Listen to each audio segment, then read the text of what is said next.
আসসালামু আলাইকুম, welcome back to my channel Jahan's recipe. দেশ এবং দেশের বাহিরে যে যেখান থেকে আমার ভিডিওটি দেখছেন সবাইকে আন্তরিক শুভেচ্ছা ও অভিনন্দন জানিয়ে শুরু করছি। এই দুর্দান্ত রেসিপিটা শেয়ার করার জন্য অনেকে আমাকে রিকোয়েস্ট করেছেন। যারা রিকোয়েস্ট করেছেন তারা অবশ্যই খুশি হবেন এবং যারা রিকোয়েস্ট করেননি আশা করি তাদেরও ভালো লাগবে। ভালো লাগলে প্লিজ একটা সাবস্ক্রাইব করে আমার পাশে থাকবেন এবং বেল বাটনে প্রেস করে যাবেন যাতে পরবর্তীতে ভিডিও ছাড়ার সঙ্গে সঙ্গে নোটিফিকেশন চলে যায় আপনার কাছে। স্বামী কাবাবের এই ভিডিওটি আমি খুব সংক্ষেপে সহজভাবে তুলে ধরার চেষ্টা করেছি, ট্রিক্স অ্যান্ড টিপস সহ। আপনারা পুরো ভিডিওটি দেখলেই বুঝতে পারবেন। স্বামী কাবাব তৈরি করার জন্য আমি এখানে মাংস নিয়ে নিয়েছি, গরুর মাংস। এইমাত্র গরু জবাই হয়েছে, একদম তাজা মাংস। আমি এখানে 6 পিস মাংস নিয়ে নিয়েছি।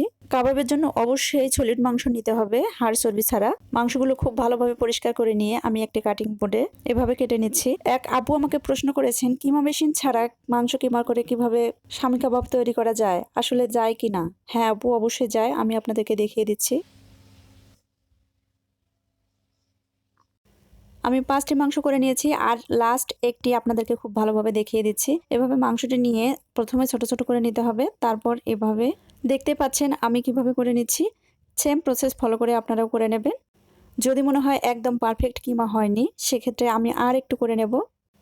অনেক সুন্দর হয়েছে, কিন্তু কল্পনাই করা যায় না যে মেশিন ছাড়া আমরা এভাবে কিমা করতে পারি। মেশিনে হোক বা চাকু দিয়ে হোক, যেভাবে হোক আমাদের মাংসটাকে কিমা করে নিতে হবে।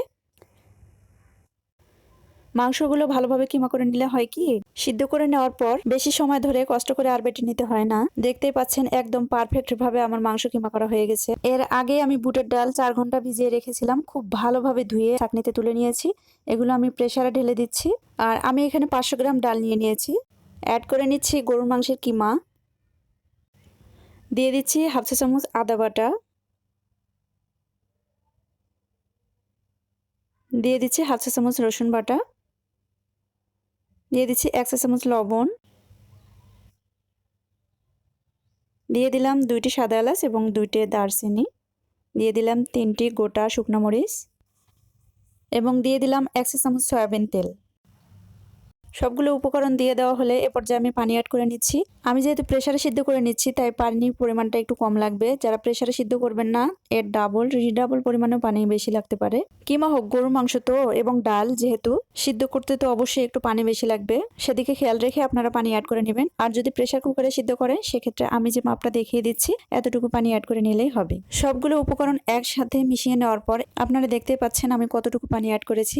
ডালের উপরে যেন পানি উঠে না আসে, এতটুকু পানি অ্যাড করে আমি ঢাকনা দিয়ে দিলাম, চুলায় বসিয়ে দিলাম এবং চুলার আঁচটি আমি হাই ফ্লেমে করে দিয়েছি। প্রেসারটি খুব ভালোভাবে গরম হয়ে আসলে চুলার আঁচটি মিডিয়াম ফ্লেমে করে দিয়ে গুনে গুনে 5টি হুইসেল নিয়ে আমি ট্রান্সফার করে নিলাম একটি প্যানে এবং এ পর্যায়ে চুলার আঁচটি আমার মিডিয়াম ফ্লেমেই থাকবে।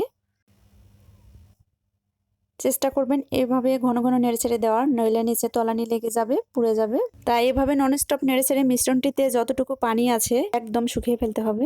আপনারা যদি অল্প সময়ে পারফেক্ট কাবাব তৈরি করতে চান সেক্ষেত্রে ডাল সিদ্ধ করার সময় অবশ্যই সচেতনতার সাথে পানি অ্যাড করে নিতে হবে, নইলে পানি বেশি হয়ে গেলে এভাবে অনেকক্ষণ সময় ধরে পানি শুকিয়ে ফেলতে হবে এবং ডালটি ওভার কুক হয়ে যাবে, তখন কাবাব একদম ভালো হবে না। এভাবে নেড়েচেড়ে দিতে দিতে যখন একদম প্যান থেকে ডালটা উপরে উঠে আসবে স্প্যাচুলার সাথে, তখন বুঝতে পারবেন যে ডালটা একদম পারফেক্ট কাবাবের জন্য রেডি হয়ে গেছে। ঠিক তখনই নামিয়ে নিতে হবে এবং ফ্যানের নিচে রেখে দিলাম ঠান্ডা হওয়ার জন্য।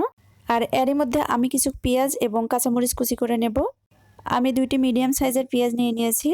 পেঁয়াজগুলো কুচি করে নিয়ে আমি অফ ক্যামেরায় বেরেস্তা করে নেব। আর নিয়ে নিয়েছি 5টি কাঁচামরিচ, এই কাঁচামরিচগুলো আমি কুচি করে নিচ্ছি। চেষ্টা করবেন কাঁচামরিচগুলো একদম মিহি কুচি করে নেওয়ার। এভাবে আমি মিহি কুচি করে নিলাম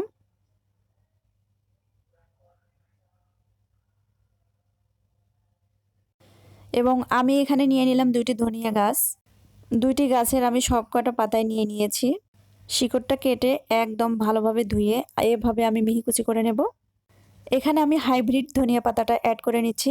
আপনারা চাইলে দেশি যে ধনিয়া পাতাটা পাওয়া যায় ওইটা অ্যাড করে নিতে পারেন। যদি আপনারা এই ধনিয়া পাতাটা ইউজ করেন তাহলে অবশ্যই এতটুকু পরিমাণে নিয়ে নেবেন, বেশি নেবেন না, কারণ এই ধনিয়া পাতাটাতে অনেক বেশি ঝাঁঝ থাকে। এর মধ্যে কাবাবের ডালগুলো একদম ঠান্ডা হয়ে গেছে। কাবাব বানানোর জন্য সমস্ত উপকরণ মিক্স করার জন্য আমি এরকম একটা চওড়া খঞ্চা নিয়ে নিয়েছি এবং নিয়ে নিলাম 1 টেবিল চামচ পেঁয়াজ বেরেস্তা, 1 চা চামচ কাঁচামরিচ কুচি, 1 টেবিল চামচ ধনেপাতা কুচি, দিয়ে দিচ্ছি 1 চা চামচ পরিমাণ লেবুর রস। অবশ্যই লেবুর রসটা দেওয়ার চেষ্টা করবেন। 1 চা চামচ সুগন্ধি লেবুর রস অ্যাড করার কারণে আমার কাবাবের স্বাদটা 1000 গুণ বেড়ে যাবে। এ পর্যায়ে অ্যাড করে নিলাম আমি টেস্টি সল্ট। লবণটা অবশ্যই স্বাদ বুঝে দেওয়ার চেষ্টা করবেন, যেহেতু এর আগে ডালেও আমরা লবণ অ্যাড করে নিয়েছি। টেস্টি সল্ট যদি হাতের কাছে না থাকে সেক্ষেত্রে আমরা নর্মাল লবণটা অ্যাড করে নিতে পারবো। এ পর্যায়ে অ্যাড করে নিলাম আমি 1/4 চা চামচ তেলে নেওয়া জিরার গুঁড়া এবং অ্যাড করে নিচ্ছি 1 টেবিল চামচ টমেটো কেচাপ বা হট সস। চেষ্টা করবেন অবশ্যই সসটা অ্যাড করে নেওয়ার। এবং অ্যাড করে নিচ্ছি 1 টেবিল চামচ রাঁধুনির রেডি মিক্স কাবাব মশলা। আমি একটু প্যাকেটটা দেখিয়ে দিচ্ছি, আপনারা অবশ্যই চেনেন সবাই, যারা চেনেন না তাদের জন্য দেখিয়ে দিলাম। সবগুলো উপকরণ আমি খুব ভালোভাবে মিশিয়ে নিচ্ছি। যে আপুরা রান্নার জগতে একদম নতুন তাদের জন্য A to Z আমি দেখিয়ে দেওয়ার চেষ্টা করলাম, আশা করি আপনাদের ভালো লাগবে। মিশিয়ে নেওয়া হয়ে গেলে এ পর্যায়ে দিয়ে দিচ্ছি আমি বেটে রাখা ডাল মাংসের এই মিশ্রণটি। আর হ্যাঁ, আমি অফ ক্যামেরায় এই ডালগুলো বেটে নিয়েছি শিলপাটায়। ডাল মাংসের এই মিশ্রণটি এত সুন্দরভাবে সিদ্ধ হয়ে গেছিল যে আমার বাড়তে একটু কষ্ট হয়নি। আমি খুব অল্প সময়ের মধ্যে বেটে নিয়েছি। এ পর্যায়ে অ্যাড করে নিচ্ছি আমি একটি ডিম। এর সঙ্গে অ্যাড করে নিচ্ছি আমি 2 টেবিল চামচ ব্রেড ক্রাম্বস। খুব ভালোভাবে মিশিয়ে আমি অ্যাডজাস্ট করে নেব। অ্যাডজাস্টের উপর নির্ভর করবে আর একটু অ্যাড করতে হবে কিনা। যদি লাগে তাহলে আমি আর একটু অ্যাড করে অ্যাডজাস্ট করে নেব। আর একটি ইম্পর্টেন্ট কথা আপনাদেরকে বলে দিচ্ছি, আজকে স্বামী কাবাবের রেসিপিটা একদম নতুন এবং রেস্টুরেন্ট স্টাইলে। আমি যে উপকরণগুলো অ্যাড করে নিয়েছি এগুলো প্রত্যেকটাই রেস্টুরেন্টে অ্যাড করা হয়। আমার দেয়া প্রত্যেকটি স্টেপ ফলো করে আপনারা যদি এই কাবাবটি তৈরি করেন তাহলে অবশ্যই রেস্টুরেন্টের স্বাদ পাবেন। 100% কথা দিলাম। খুব ভালোভাবে মিক্স করে নিয়ে এভাবে ছোট ছোট আমি বল করে নিচ্ছি, তাতে করে আমার সবগুলো কাবাব একই সমান হবে। আমি একটি হাতে তালুতে নিয়ে দেখিয়ে দিচ্ছি।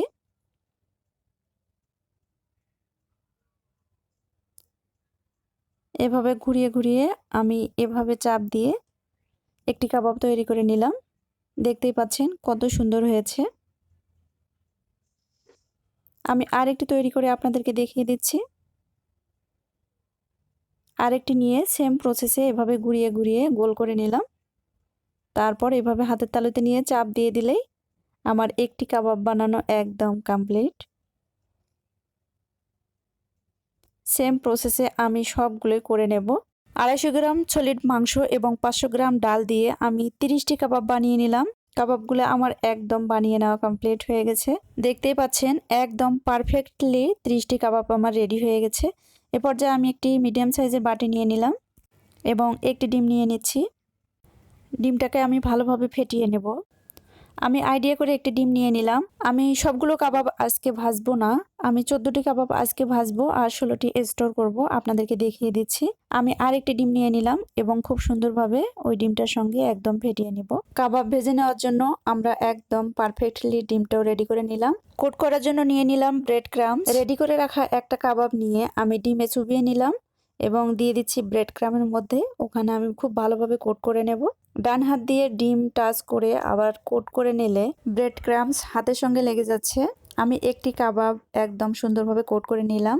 তাই যতটুকু সম্ভব আরেকজনের হেল্প নেওয়ার চেষ্টা করবেন। আর যদি হেল্প করার মতো কেউ না থাকে সেক্ষেত্রে ডান হাত দিয়ে আপনারা ডিমে চুবিয়ে বাম হাত দিয়ে ব্রেড ক্রাম্বস দিয়ে কোট করে নেবেন। তাহলে প্রত্যেকটা কাবাব পারফেক্ট ভাবে কোট করা হবে এবং ব্রেড ক্রাম্বস নষ্ট হওয়ার কোনো চান্স থাকবে না। আমি এগুলো হোমমেড ব্রেড ক্রাম্বস ইউজ করছি। আপনাদেরকে একটা শর্ট টিপস শিখিয়ে দিচ্ছি। বাজার থেকে ব্রেড কিনে এনে কমপক্ষে 12 ঘন্টা ডিপ ফ্রিজে রেখে দিতে হবে। তারপর বের করে একটা চালনির সাহায্যে চেলে নিলেই হোমমেড ব্রেড ক্রাম্বস একদম রেডি। সেম প্রসেসে আমি সবগুলো কাবাব কোট করে নিলাম। বাকি যে 16টি কাবাব আমার রয়েছে এগুলো আমি স্টোর করব। এজন্য আমি একটা আইসক্রিমের পট নিয়ে নিয়েছি ঢাকনাওয়ালা। রিসেন্ট আমার আইসক্রিম শেষ হয়ে গেছে, আমি এই জারটাই সিলেক্ট করলাম এবং সবগুলো তুলে নিচ্ছি। আপনারা দেখতেই পাচ্ছেন এভাবে কাবাব বানিয়ে ঢাকনাওয়ালা জারে ঢাকনা দিয়ে ডিপ ফ্রিজে 3 থেকে 4 মাস সংরক্ষণ করা সম্ভব। যখন প্রয়োজন হবে মেহমানদারি কিংবা বাসায় খাওয়ার জন্য 4টি 5টি বা যতটুকু ইচ্ছে বের করে সেম প্রসেসে ভেজে নিলে রেডি। তবে মেহমানদেরকে আবার আগে থেকে বলে রাখিয়েন না, তাহলে আর স্টোর করতে পারবেন না। কাবাবগুলো ভেজে নেওয়ার জন্য চুলা অন করে মিডিয়াম ফ্লেমে রেখে একটি প্যান বসিয়ে দিলাম এবং পরিমাণ মতো তেল দিয়ে দিচ্ছি। মোটামুটি তেলটা গরম হয়ে আসলে এ পর্যায়ে আমি কাবাবগুলো একটু একটু করে ছেড়ে দিচ্ছি। আপনারা দেখে নিশ্চয়ই বুঝতে পারছেন যে দেওয়ার সঙ্গে সঙ্গে বুদবুদটা কত হালকাভাবে উঠছে। ঠিক এতটুকু গরম হলে কাবাবগুলো আমরা ছেড়ে দেব। ধোয়া ওটা গরম তেলে কাবাব ছাড়তে যাবেন না, তাহলে কাবাবগুলো ভিতর থেকে ভাজা হবে না, উপর থেকে ব্রাউন হবে, খেতে একদম ভালো লাগবে না। এভাবে উল্টে পাল্টে আমি কাবাবগুলো ভেজে নিলাম। দেখতেই পাচ্ছেন কালারটা কত সুন্দর এসেছে। সেম প্রসেসে আমি দেখিয়ে দিচ্ছি। ভেজে নেওয়ার সময় ব্রেড ক্রামস কিছু তেলের নিচে পড়ে যেতে পারে, এটাতে এক্সাইটেড হওয়ার কিছু নাই। এক পাশে কালার চেঞ্জ হয়ে আসলে আমরা অপর পাশে উল্টে দিব। আমার ভিডিওটি যদি ভালো লাগে প্লিজ একটা সাবস্ক্রাইব করে আমার পাশে থাকবেন এবং এরকম সহজ নিত্য নতুন ভিডিও পেতে অবশ্যই বেল বাটনে চাপ দিয়ে যাবেন। আরেকটি ইম্পর্টেন্ট ট্রিক্স আপনাদেরকে দিচ্ছি, সেটি হচ্ছে রাঁধুনের রেডিমিক্স কাবাব মশলাটা দিয়ে আপনারা জালি কাবাব, টিকিয়া কাবাব কিংবা শামি কাবাব সহ যত ধরনের কাবাব আছে সবই আপনারা তৈরি করতে পারবেন। এবং আমার আজকের রেসিপি যদি ভালো লাগে তাহলে ফ্যামিলি এবং ফ্রেন্ডসদের সঙ্গে অবশ্যই শেয়ার করবেন। ভালো থাকবেন, সবার সুস্বাস্থ্য কামনা করে এখানে শেষ করছি। আল্লাহ হাফেজ।